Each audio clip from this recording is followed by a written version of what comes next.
Hey guys, how's it going? Go See Rich here. So today we're going to be switching out a radiator on a Jeep TJ99.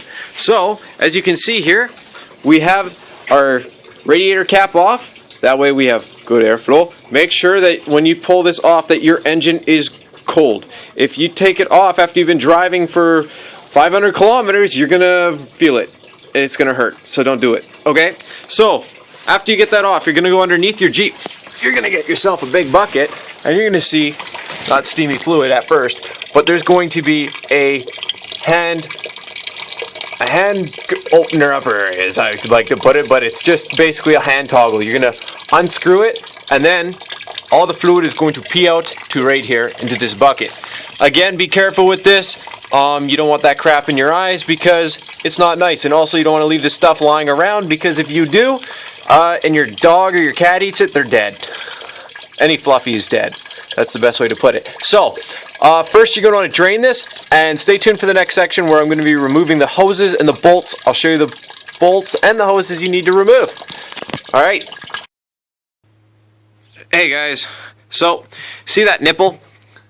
It's going to be right there. My finger is in the way. And you're going to have to push it in, and then take your other hand, which is currently on my camera, and lift the jug up, and it'll lift right out of place, get it out of the way. After that, you're going to see some 10 mil bolts in here. Actually, sorry, I think I actually have a 12er on here. An 11 mil. It's an 11 mil.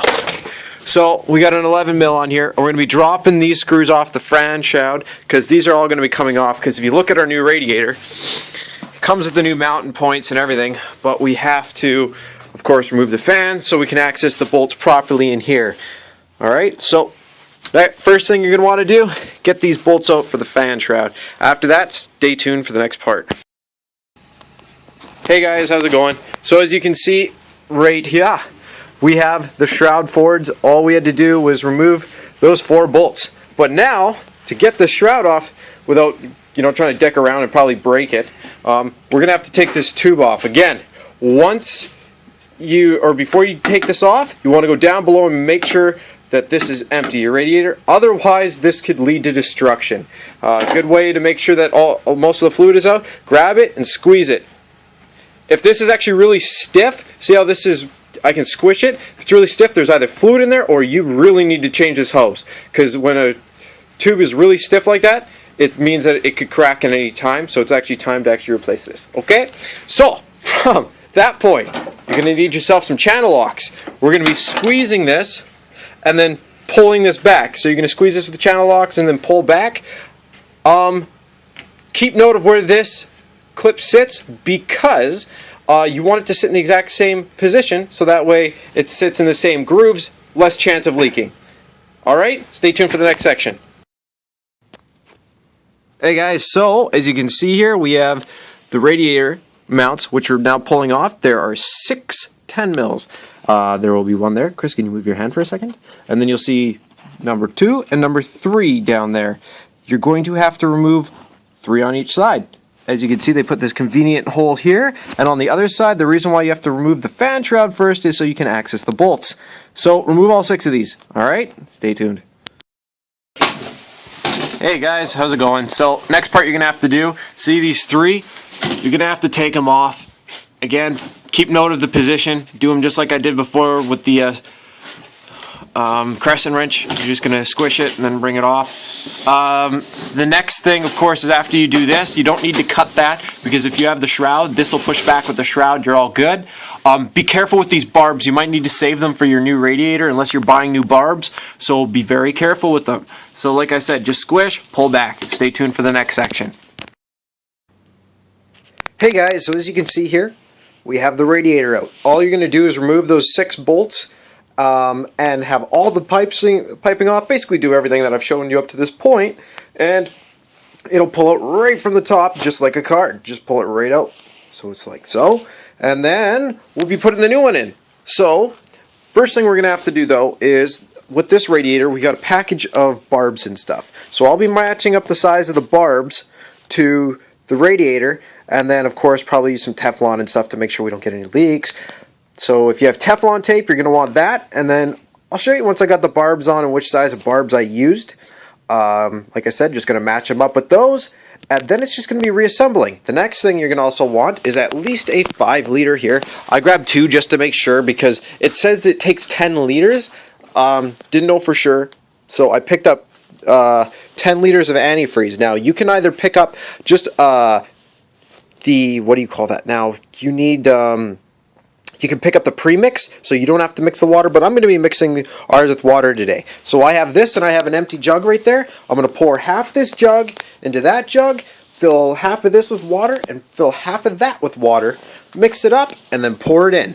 That's all that 50-50 usually is. So if I were you, and you have an extra jug lying around, pick up a 100% antifreeze like this, where it does not say 50-50, and then all you're going to do is pour half of it in that jug, and then you'll fill this back up to the top with water and that one back up to the top with water, and then just pour both jugs in and you're good. That's 10 liters because this is 5 liters of antifreeze, or well, it says 3.78, right? So basically what I'm going to be doing is pouring both these jugs in, and then I'm going to take that last jug there, do another 50-50, mix it with water, and then since it's all makes, I've got a couple vehicles, so use what's ever left over on the next vehicle. Alright, so stay tuned for the next section.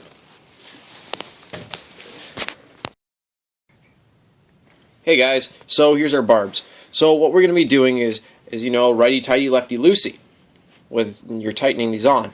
When you're wrapping Teflon tape, you're going to want to go to the left, and the reason why is because when you go right, it'll actually tighten up the Teflon tape. If you go the other way and you go right on it, and then you go to do righty-tighty, it'll actually loosen it off, and it totally makes it void, so it's garbage. So just make sure you do that. Other than that, Teflon it up with a couple rounds, put it on, make sure that there's none sticking in here because you don't want that inside your radiator system because that would suck.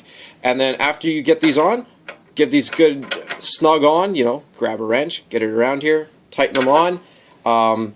Make sure you back turn these and then tighten them. That way you don't strip this out because you can't play the return game if you strip them out. Alright? Cool. Stay tuned for the next section. Hey guys, how's it going? So, I have everything bolted in here, pre-checked my hoses, and made sure that we put them back on, as you can see. Did that down below, and we bolted on and mounted our new radiator. But now the fun part is the shroud. As you can see, the shroud, where the old 4 bolts went, they no longer thread them. They just put a hole right through, so now you have to supply yourself with some nuts, bolts, and if you want, some crush washers to make sure it doesn't back out. So, if you're doing this project, the next thing you're going to want to do is either run to the local hardware store if you're doing this as a watch through, or if you haven't done this yet, go and buy yourself some bolts. Take these screws along with them, because if you take the old shroud screw along, that's what you need. You need something that's that thick, so that way you can put it through, as I'm going to show you here. You just place it through there, and on the other side you're going to put your nut and your lock washer, or crush washers, whatever you want to pick up. Only you're going to do that, of course, through the plastic shroud, and so it stays there. Now you can just do 2 if you want, or don't cheap out and do all 4 of them. That's the best way to go. And if you're wondering, well, what do you still don't get it? Right here, these still tied in on the old one because they were threaded. New one, they are not threaded, so you are going to have to pick up 4 bolts and 4 washers and 4 nuts. You don't really have to do the washers, but the washers will definitely help with the sandwiching to make sure nothing rattles through time. Best thing to do, especially when dealing with plastic. Alright, stay tuned for the next section. Hey guys, as you can see here, I have 2 washers, a lock washer, and have a nut, and then the bolt. So what you're going to do is you're going to put the bolt through with 1 washer through the front of the plastic shroud, and then on the back end, which will be the metal part, you want to put the other washer with the lock nut, or sorry, they call them spring washers, and then there is the nut there that you want to tighten down. How you put it in is all up to you because you have a washer on both sides. If you want the nub sticking towards that end or towards the radiator, it's up to you. Just make sure you don't have super long screws that are going to drill into the radiator because that mutes this entire procedure. So, bolt that shroud back on and then stay tuned for the next section.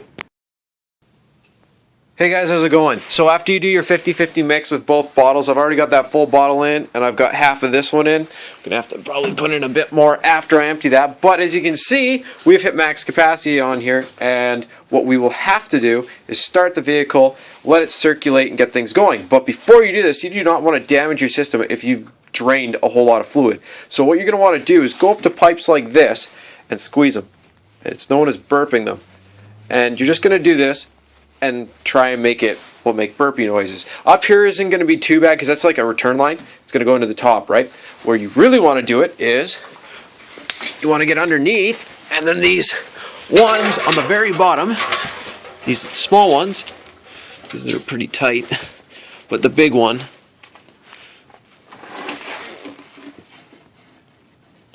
you're just going to squeeze it a bit and make sure all the fluid is all good and she's all burped.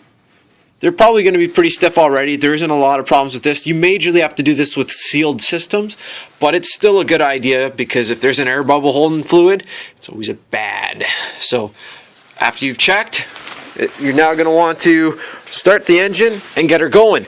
And then after that, it'll circulate the stuff. Now, if it does not circulate and you don't see your fluid going down, what you're going to do is turn your engine off, put the cap back on, and you're just going to let it idle. And you're going to let it idle up to operating temperature, because once it hits operating temperature, what's going to happen is you'll hear your heater motor kicking. Oh, you're going to want to go in and turn your heater all the way on. So you want your heater all the way on full blast, and then you're just going to leave it. And what's going to happen is your heater core and everything's going to push the fluid through, and it's going to circulate it, old fluid out and new fluid in kind of thing. And what's going to happen is it'll bring the fluid level down so you could top it off a bit more and then go from there. The other thing I'm going to have to do here, which I haven't done yet, is put fluid in our reservoir, because that'll definitely help. So make sure you top off your reservoir also, because from now on you're going to be seeing the fluid go through your reservoir. Alright, so just watch your reservoir level and just top it up as it goes. So you can top it off from both points. It'll work from both points. Alright, so thanks again for watching. Like the video if it helped you out. Subscribe if you want to see more videos. Thanks again for watching. Any questions, post in the comment section below. Peace. Hey guys, as you can see, new shiny radiator is installed. I've already done all the adjustments and I've got everything going, so we're all good. Now, one quick thing that I forgot to mention in the video is those two bottom lines that are on this are actually connected to the transmission. The two small barbs that you're going to put the new Teflon tape and stuff on, those are actually part of the transmission.